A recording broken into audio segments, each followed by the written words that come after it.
میرے بھائیوں، افسوس سے کہنا پڑتا ہے کہ نبی کریم صلی اللہ علیہ وسلم قرآن و حدیث کی شکل میں جو صاف ستھرا دین ہمیں دے کر گئے تھے،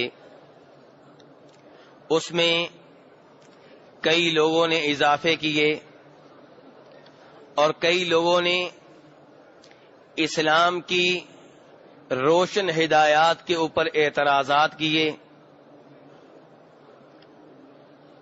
کسی نے اپنی عقل کی وجہ سے کئی احادیث کو ماننے سے انکار کر دیا،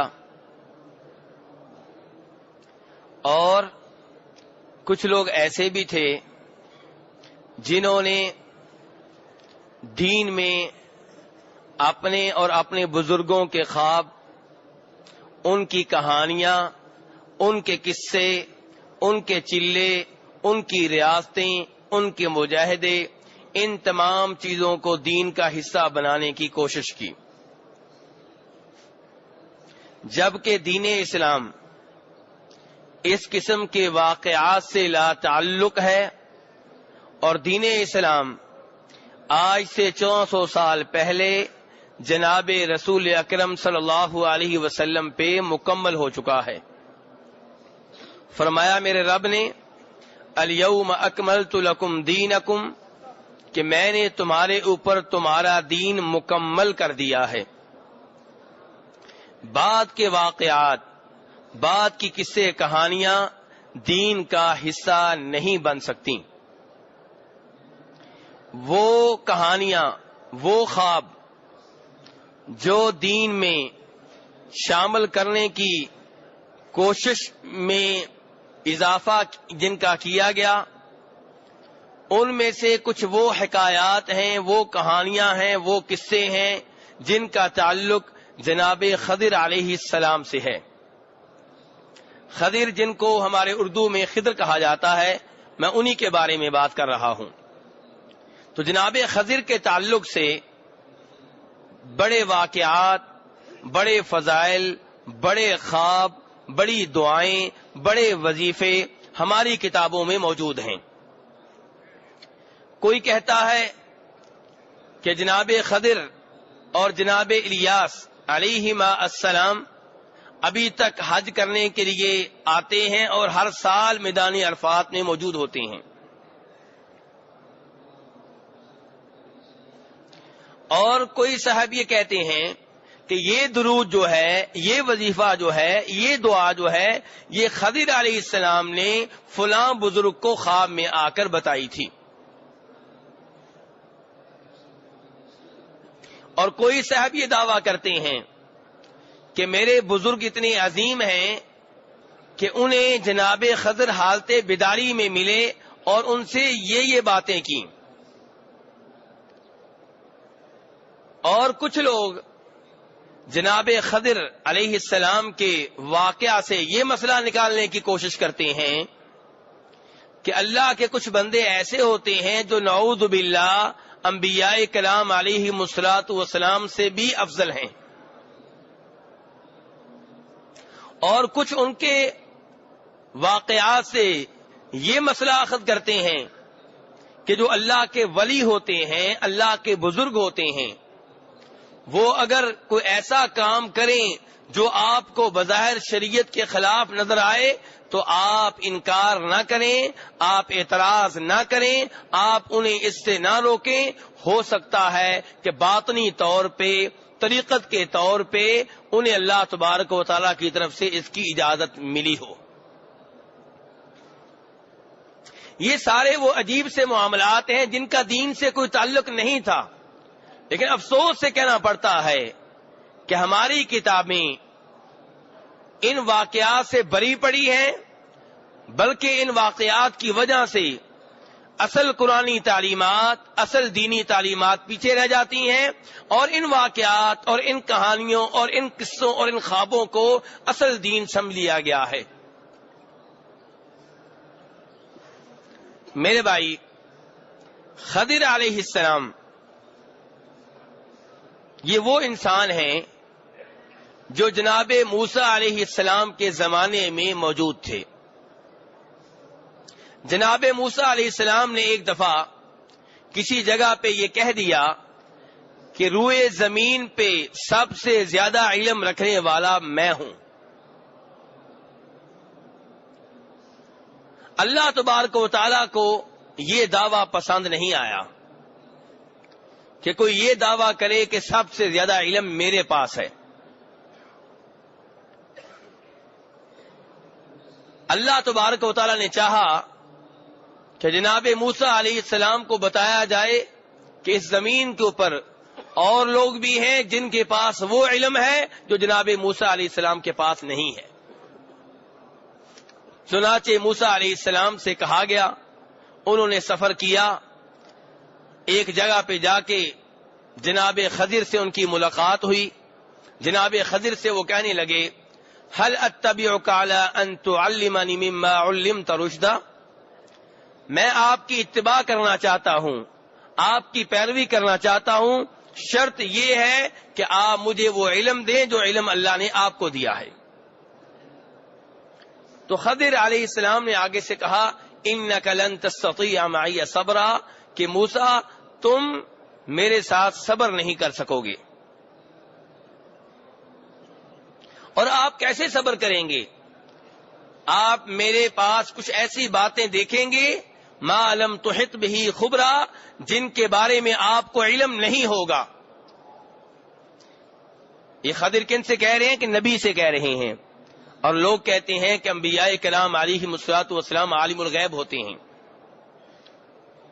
اگر موسیٰ علیہ السلام عالم الغیب ہوتے تو اللہ کو ان کا یہ جواب کیوں نہ پسند آیا جس میں انہوں نے کہا تھا کہ سب سے زیادہ علم میرے پاس ہے. اگر وہ غیب کا علم رکھتے ہیں تو پھر تو سب سے زیادہ علم انہی کے پاس ہوا، غیب کی ساری باتیں معلوم ہو گئیں. لیکن نہیں، اللہ کو ان کا یہ جواب پسند نہیں آیا. پھر جب یہ خضر کے پاس گئے ہیں تو کیا کہہ رہے ہیں کہ آپ مجھے وہ علم دیں جو اللہ نے آپ کو دیا ہے. معلوم ہوا کہ یہ علم موسیٰ علیہ السلام کے پاس نہیں ہے. اور پھر جب موسیٰ علیہ السلام نے یہ درخواست کی تو خضر آگے سے کہہ رہے ہیں کہ آپ صبر نہیں کر پائیں گے. اور کیسے آپ صبر کریں گے ان چیزوں پہ جن کی حقیقت کا آپ کو علم ہی نہیں ہے. یہ قرآنی آیات ہے میرے بھائی، سورہ کہف ہے جس کی آپ ہر جمعہ کے روز تلاوت کرتے ہیں. یہ آیات کس قدر واضح ہیں ہمارے اس مسئلے میں کہ غیب جاننے والا صرف اور صرف اللہ تبارک و تعالی ہے. بہرحال موسیٰ علیہ السلام نے جناب خضر کو یقین دلایا کہ میں صبر کروں گا اور آپ کے کسی بھی حکم کی نافرمانی نہیں کروں گا. کیا کہہ رہے ہیں؟ ولا اعصی لک امرا، میں آپ کے کسی بھی حکم کی نافرمانی نہیں کروں گا، کسی بھی حکم کی نافرمانی نہیں کروں گا. خضر نے کہا ٹھیک ہے، اگر تم علم چاہتے ہو میری پیروی کرتے چلے جاؤ اور مجھ سے کوئی سوال نہ کرنا. یہ تفصیلات قرآن پاک میں بھی ہیں، بخاری مسلم کی روایات میں بھی ہیں. موسیٰ علیہ السلام جناب خضر کے ساتھ ہیں، سمندر کے ساتھ ساتھ چل رہے ہیں. آگے کشتی مل گئی، کشتی والوں سے بات چیت کی اور دونوں کشتی پہ بیٹھ گئے. اور کشتی والے چونکہ جناب خضر کو جانتے تھے انہوں نے دونوں کو بٹھا لیا اور کہا کہ ہم آپ سے کرایہ بھی نہیں لیں گے. کشتی پہ بیٹھے تو جناب خضر نے اچانک کشتی کے تختے توڑ ڈالے. جناب موسیٰ علیہ السلام کو بڑا تعجب ہوا کہ کشتی والوں نے ہمارے ساتھ احسان کیا، ہمیں سوار کر لیا اور ساتھ یہ بھی کہا کہ آپ سے کرایہ نہیں لیں گے. چاہیے یہ تھا کہ ہم ان کے ساتھ نیکی کرتے، اور جناب خضر نے نیکی کرنے کی بجائے الٹا ان کی کشتی کے تختے توڑ ڈالے ہیں. نبی خاموش نہ رہ سکے. کیوں؟ کیونکہ برائی پہ خاموش رہنا، غلط کام پہ خاموش رہنا کسی نبی کے لیے جائز نہیں ہے. تو خضر نے کہا موسیٰ کیا میں نے تم سے کہا نہیں تھا کہ تم میرے ساتھ صبر نہیں کر سکو گے؟ کہنے لگے کوئی بات نہیں، اس دفعہ آپ مجھے معاف کر دیں اور آئندہ میں صبر کروں گا اور میرے اوپر زیادہ سختی آپ نہ کریں.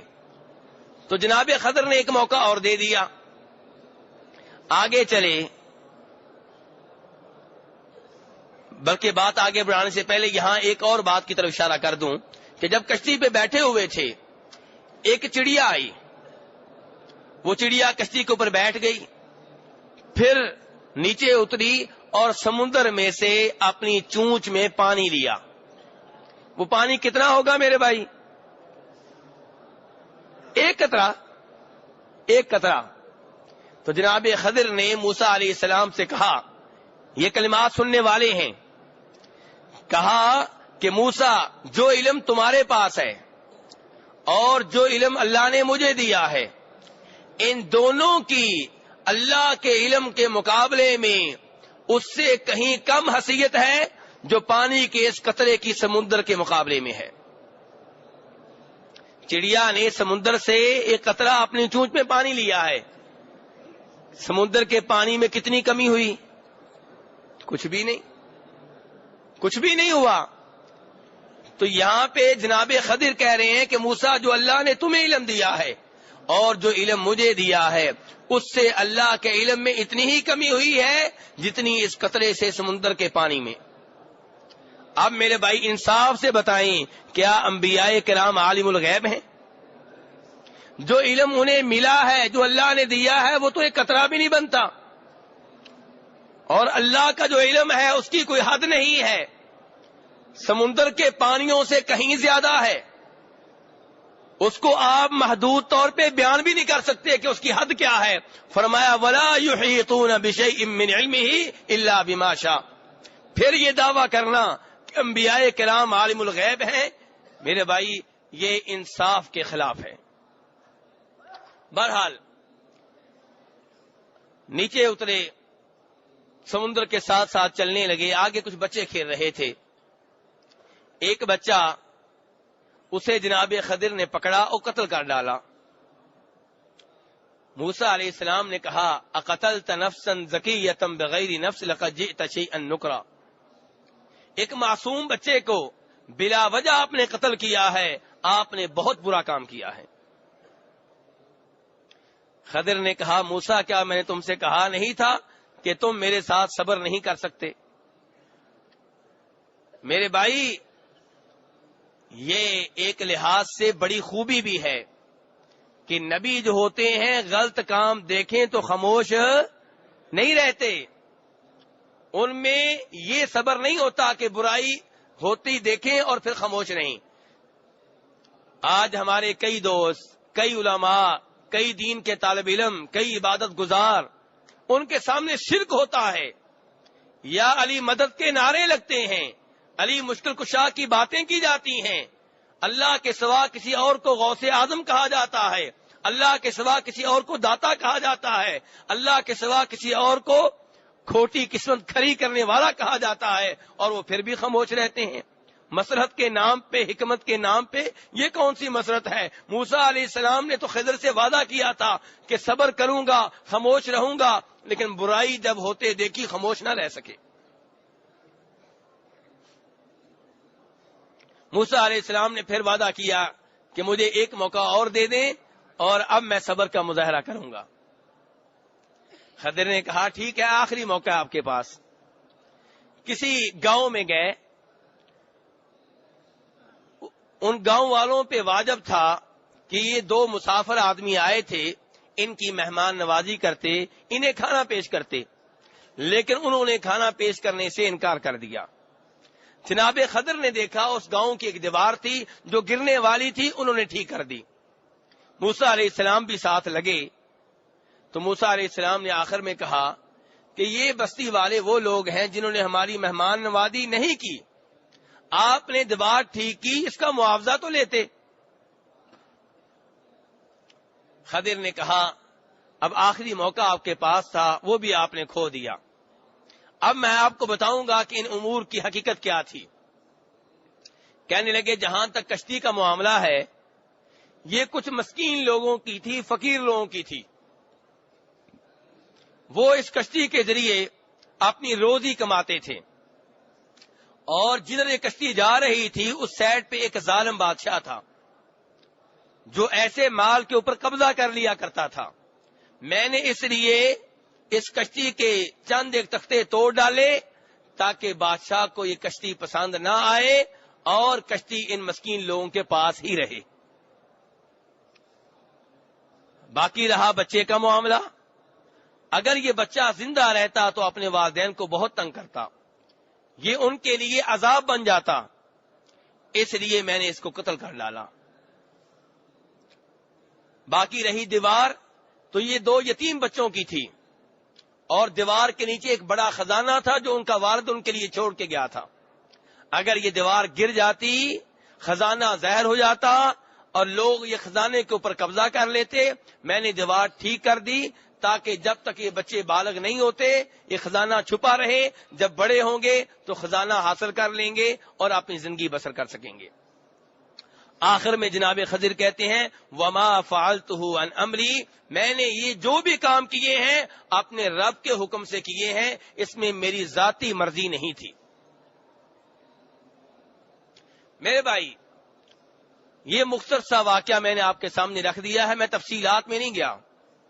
اگر میں تفصیلات میں جاؤں تو شاید اسی واقعے کے اوپر 2-3 درس بن سکتے ہیں, لیکن میں نے چند ایک مسائل بیان کرنے ہیں. اصل میں کل میرے پاس ایک سوال آیا تھا کہ جناب خضر کے بارے میں بتائیں, تو اس لیے میں نے چاہا کہ آج کا درس انہی کے بارے میں ہو تاکہ وہ غلط عقائد جو ان کی وجہ سے لوگوں میں پھیلے ہوئے ہیں ان کو ختم کرنے کی کوشش کی جائے. میرے بھائی, ہمارا پہلا مسئلہ یہ ہے کہ جناب خضر نبی ہیں یا اللہ کے ولی ہیں. ہر نبی ولی ہوا کرتا ہے لیکن ہر ولی نبی نہیں ہوا کرتا. اب دیکھنا یہ ہے کہ کیا یہ وہ ولی ہیں جو نبی ہیں یا سادہ ولی ہیں لیکن نبی نہیں ہیں. اس بارے میں علماء کرام کے مابین اختلاف ہے اور صحیح بات یہ ہے کہ یہ اللہ کے نبی ہیں. کیسے ہمیں معلوم ہوا؟ نمبر 1 کہ وہ نبی ہیں اور جناب خضر سے کہہ رہے ہیں کہ آپ مجھے وہ علم دیں جو آپ کے پاس ہے, اور جب جناب خضر نے کہا آپ میرے ساتھ صبر نہیں کر سکیں گے, وہ کہہ رہے ہیں ولا اعصی لک امرا, میں تمہارے کسی بھی حکم کی نافرمانی نہیں کروں گا. اس کا مطلب یہ ہے کہ جناب موسیٰ علیہ السلام جناب خضر کی ہر بات مانیں گے, اور جس کی ہر بات مانی جا سکتی ہے وہ نبی ہوا کرتا ہے, کوئی اور بشر نہیں ہوا کرتا. کوئی جتنا بھی بڑا ولی ہو جائے اس کی ہر بات جو ہے وہ مانی نہیں جا سکتی. وہ انسان جس کی ہر بات مانی جا سکتی ہو, جس کی ہر بات حرف آخر ہو, وہ کون ہوا کرتا ہے؟ نبی ہوا کرتا ہے. دوسرے نمبر پہ یہ کہ جناب خضر نے ایک معصوم جان کو قتل کیا, ایک کشتی کے تختے توڑ ڈالے, ایک دیوار کو سیدھا کر دیا اور بتایا اس کے نیچے خزانے چھپے ہوئے تھے. یہ غیبی باتیں کہاں سے معلوم ہو گئیں؟ اولیاء کرام کے اوپر وحی نازل نہیں ہوا کرتی. غیبی باتیں چند ایک جو معلوم ہوا کرتی ہیں وہ انبیاء کرام کو معلوم ہوا کرتی ہیں, ان کے اوپر وحی نازل ہوتی ہے, فرشتے ان کے اوپر آیا نازل ہوا کرتے ہیں, اور کسی کے اوپر فرشتے وحی لے کے نازل نہیں ہوا کرتے. تیسرے نمبر پہ وہ کہہ رہے ہیں وما فعلته عن امری, میں نے قتل کیا, میں نے کشتی کے تختے توڑ ڈالے, یہ سب کچھ میں نے اپنے رب کے حکم سے کیا ہے. اور رب کا حکم کیسے نازل ہوتا ہے؟ وحی کے ذریعے نازل ہوتا ہے. تو ان تمام باتوں سے نتیجہ یہ نکلا کہ جناب خضر علیہ السلام نبی تھے. اس لیے اس واقعے کو بنیاد بنا کے یہ کہنا کہ اللہ کے کچھ ولی انبیاء کرام علیہم الصلوۃ والسلام سے افضل ہوتے ہیں, یہ بہت غلط عقیدہ ہے, کیونکہ دنیا کے سب سے بہتر انسان انبیاء کرام علیہم الصلوۃ والسلام ہی ہوتے ہیں, اور جناب خضر بھی نبی ہیں, سادہ ولی نہیں ہیں. دوسری بات میرے بھائی, لوگ کہتے ہیں کہ وہ لوگ جو جناب خضر کو نبی نہیں مانتے, صرف ولی مانتے ہیں, کہتے ہیں کہ دیکھیں جناب خضر نے بچے کو قتل کیا, کشتی کے تختے توڑ ڈالے, اب یہ کام بظاہر شریعت کے خلاف ہیں، اور موسیٰ علیہ السلام نے اس پہ انکار بھی کیا، اعتراض بھی کیا، لیکن بعد میں پتا چلا کہ جو کام جناب خضر کر رہے تھے وہی ٹھیک تھے۔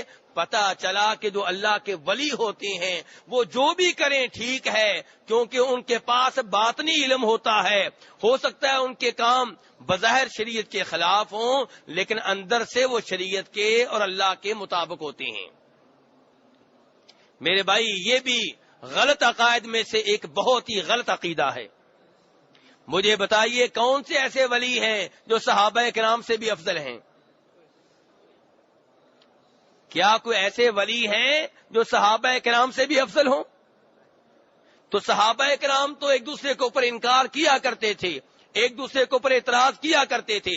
جب کسی کو شریعت کی خلاف ورزی کرتے ہوئے دیکھتے خاموش نہ رہ پاتے۔ اسی مسجد نبی کا واقعہ ہے، جب عمر فاروق رضی اللہ عنہ نے یہ کہا کہ نبی صلی اللہ علیہ وسلم فوت نہیں ہوئے بلکہ آپ زندہ ہیں اور اللہ سے ملاقات کے لیے گئے ہیں، جیسے موسیٰ علیہ السلام گئے تھے، اور آپ واپس آئیں گے اور ان منافقوں کی گردنیں اتاریں گے جو کہتے ہیں کہ آپ فوت ہو گئے ہیں۔ جناب صدیق نے کہا فاروق بیٹھ جاؤ، اور پھر انہیں سمجھایا کہ رسول اکرم صلی اللہ علیہ وسلم فوت ہو چکے ہیں، اور کہا کہ جو عبادت کیا کرتا تھا محمد کی صلی اللہ علیہ وسلم تو اس کا رب فوت ہو چکا، اس کا معبود فوت ہو چکا، اور جو اللہ کی عبادت کیا کرتا تھا فَإِنَّ اللَّهَ حَيٌّ لَا يَمُوتُ، تو اللہ زندہ ہے، اللہ کو موت نہیں آئے گی۔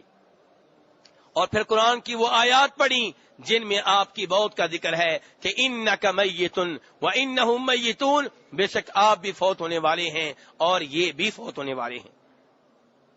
اعتراض کیا کہ نہ کیا؟ انکار کیا کہ نہ کیا؟ سمجھایا کہ نہ سمجھایا؟ جناب صدیق نے تو یہ نہیں کہا کہ فاروق اللہ کے بہت بڑے ولی ہیں، ہو سکتا ہے کہ ان کو کوئی اور بات بتا دی گئی ہو جس کی وجہ سے وہ کہہ رہے ہیں کہ اللہ کے رسول فوت نہیں ہوئے۔ بخاری شریف کی روایت ہے، ترمذی شریف کی روایت ہے، جناب علی رضی اللہ عنہ نے اپنے زمانہ حکومت میں ان لوگوں کو آگ میں زندہ جلا دیا جو زندیق تھے، ملحد تھے، جن کا دعویٰ تھا کہ جناب علی جو ہیں اللہ کے وصی ہیں۔ اور جب جناب عبداللہ ابن عباس کو پتا چلا تو انہوں نے اس پہ اعتراض کیا اور کہنے لگے کہ رسول اکرم صلی اللہ علیہ وسلم نے کہا تھا لا تعذبوا بعذاب اللہ، کہ آگ سے عذاب دینا یہ اللہ کا حق ہے، کسی بندے کو یہ حق نہیں ہے کہ وہ آگ سے کسی کو عذاب دے۔ اور اگر میں علی کی جگہ پہ ہوتا، عبداللہ بن عباس کہہ رہے ہیں، اگر میں علی کی جگہ پہ ہوتا تو میں ان کو قتل کرتا، تلوار سے قتل کرتا، لیکن آگ میں زندہ نہ جلاتا۔ جناب علی کو پتا چلا، کہنے لگے صدق ابن عباس، ابن عباس نے جو کہا ٹھیک کہا۔ میرے بھائی، عبداللہ ابن عباس نے جناب علی پہ اعتراض کیا کہ نہ کیا؟ انکار کیا کہ نہ کیا؟ کیا جناب علی سے بڑے ولی آج پھر رہے ہیں؟ ایسے واقعات صحیح احادیث سے آپ کو کئی ایک ملیں گے جن میں صحابہ کرام نے ایک دوسرے کے اوپر اعتراض کیا جب کسی صحابی سے کوئی ایسا کام ہوا جو حدیث کے خلاف تھا یا قرآن کی کسی آیت کے خلاف تھا۔ اور شریعت نے ہمیں کیا حکم دیا ہے؟ والمؤمنون والمؤمنات بعضهم اولیاء بعض، مومن جو ہیں یہ ایک دوسرے کے ولی ہیں، ایک دوسرے کے دوست ہیں۔ یأمرون بالمعروف، ان کی خوبی کیا ہے؟ لوگوں کو بلائی کا حکم دیتے ہیں۔ وینہون عن المنکر، اور ایک دوسرے کو برائی سے روکتے ہیں۔ مومنوں کی نشانی ہے برائی سے روکنا، نیکی کا حکم دینا۔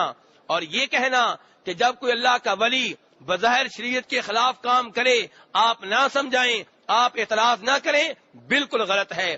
آپ کے سامنے میرے بھائی کوئی جتنا بھی بڑا ہو، کوئی کتنا بھی بزرگ بنے، اگر کسی غیر عورت کے ساتھ تنہائی میں بیٹھتا ہے، کسی غیر عورت کا ہاتھ پکڑتا ہے، اس کے جسم پہ ہاتھ لگاتا ہے، آپ انکار کریں، آپ اعتراض کریں، آپ اسے اس سے روکیں اور بتائیں جو ولیوں میں سے سب سے بڑے ولی تھے، جو امام اعظم تھے، جو امام الانبیاء تھے صلی اللہ علیہ وسلم، انہوں نے اپنی بیگمات کے علاوہ کسی عورت کو ہاتھ نہیں لگایا۔ وہ عورتوں سے بیعت لیتے تھے تو زبان سے لیتے تھے، مردوں سے لیتے تو ہاتھ پکڑتے، ہاتھ میں ہاتھ لیتے، لیکن جب عورتوں کی باری آتی تو منہ سے بیعت لیتے اور کسی عورت کو آپ نے کبھی ہاتھ نہیں لگایا.